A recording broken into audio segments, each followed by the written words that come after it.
गेल्या महिन्यामध्ये काँग्रेसचे डोंबिवलीमधले पदाधिकारी मामा पगारे यांना भाजपच्या पदाधिकाऱ्यांनी डोंबिवलीमध्ये साडी नेसवली। त्यानंतर याच मामा पगारेंना भेटण्यासाठी काँग्रेसचे प्रदेशाध्यक्ष थेट डोंबिवलीमध्ये पोहोचले। ते डोंबिवलीमध्ये पोहोचल्यानंतर त्यांनी असं काही केलं ज्यामुळे काँग्रेसच्या कार्यकर्त्यांमध्ये मात्र मोठा जोश संचारलेला आहे। नेमकं काय घडलं डोंबिवलीमध्ये पाहूयात हा रिपोर्ट।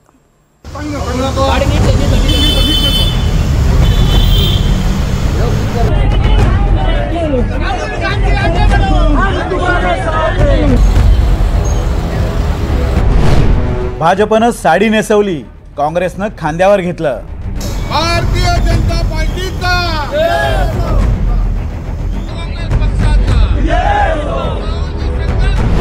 भाजपच्या ऍक्शनला काँग्रेसचं रिॲक्शननं उत्तर। काँग्रेस प्रदेशाध्यक्ष हर्षवर्धन सपकाळांच्या खांद्यावर बसलेले हे आहेत डोंबिवलीतील काँग्रेसचे ज्येष्ठ पदाधिकारी मामा पगारे।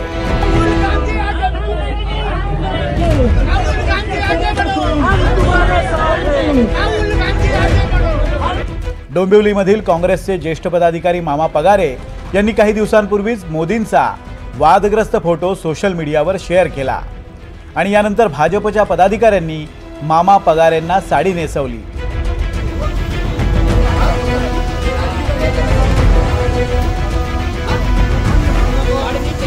यानंतर चिडलेल्या काँग्रेस कार्यकर्त्यांनी मामा पगारेंचा सत्कार करायचं ठरवलं आणि यासाठी पोहोचले थेट काँग्रेसचे प्रदेशाध्यक्ष।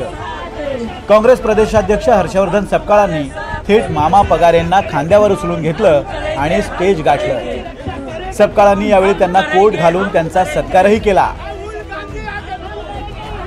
भाजपने पोलिसांना या प्रकरणी कारवाई करण्याचे निवेदन दिले, तर काँग्रेसचे मामा पगारे यांनी या प्रकरणी भाजपा पदाधिकाऱ्यांवर ॲट्रॉसिटी अंतर्गत गुन्हा दाखल करायचा प्रयत्न केला, मात्र पोलीस ठाण्यात गुन्हा दाखल न झाल्याने काँग्रेसने आज या विरोधात निषेध आंदोलन केलं। काँग्रेसचे प्रदेश अध्यक्ष हर्षवर्धन सपकाळ यांच्या नेतृत्वात कल्याण येथे पोलीस उपायुक्तांच्या कार्यालयाबाहेर ठिय्या आंदोलन करण्यात आले।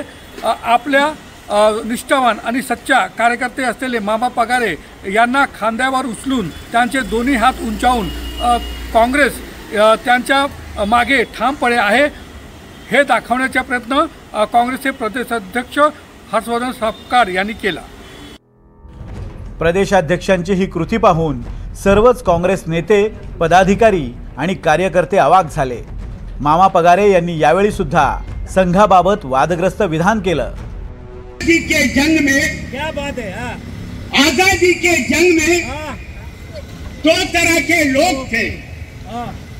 आजादी के जंग में दो तरह के लोग थे, जो मर्द थे वो जंग में गए, जो मर्द थे वो जंग में गए, जो मर्द थे वो जंग में गए और जो नामर्द थे वो जंग में गए।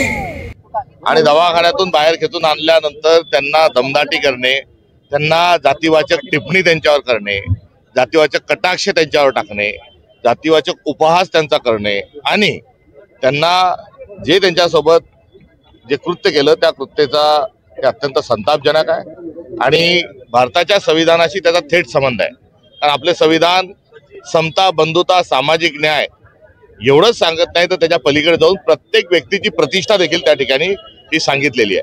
त्यांच्याकडून जे काही कृत्य झालं असेल तर त्या संदर्भामध्ये आपल्याजवळ कायदा आहे, कायद्याच्या अनुषंगाने कारवाई होऊ शकते, मात्र मारझोड करणे आणि अशा स्वरूपाचं कृत्य करणे हा भाजपचा रोजचा एक व्यवहार कुठेतरी हा झालेला आहे। भाजप कार्यकर्त्यांनी साडी नेसवल्यानंतर या प्रकरणाची दखल राहुल गांधींनी सुद्धा घेतली होती। राहुल गांधींनी मामा पगारे यांना फोन करून त्यांच्या पाठीशी संपूर्ण काँग्रेस उभी असल्याचा विश्वास दिला। त्यानंतर आता हर्षवर्धन सपकाळ यांनी केलेल्या कृतीनं कल्याण डोंबिवलीमधल्या काँग्रेस कार्यकर्त्यांमध्ये नक्कीच उत्साह संचारला असेल। भारतीय जनता पार्टीचा अमजद खान, NDTV मराठी, डोंबिवली। हम करेंगे